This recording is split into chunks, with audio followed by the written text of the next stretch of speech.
Aerodrome Movies present a labarin makarantarmu.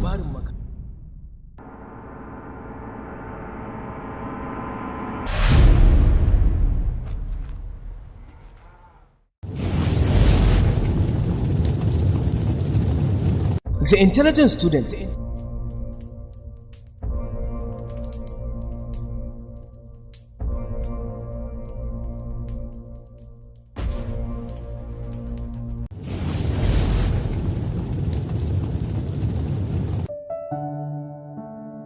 the lover students and the school life perfectly.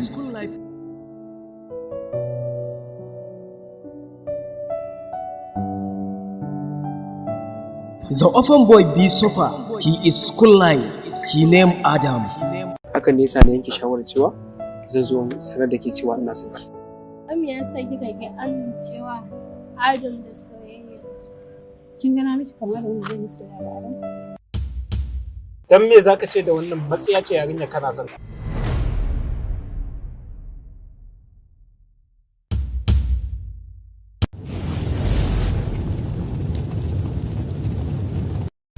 Wata ko ni ban ma san me ya saka gaba ɗaya tun da Adam ya zo makarantar nan ka rasa farin cikin ka ba.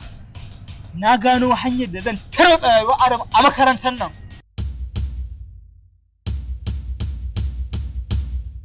Wannan wace hanya ce boss? Zan sa a masa abin da zai ɗauki watanni bai shigo makarantar nan ba, wanda ko da lokacin exam ya zo Adam ba zai iya moro komai da kansa ba. Sai na ɗauki mummunan mataki a kansa.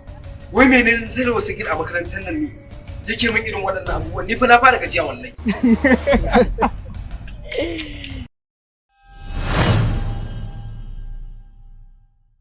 Akwai raguwar dabi a ƙasa.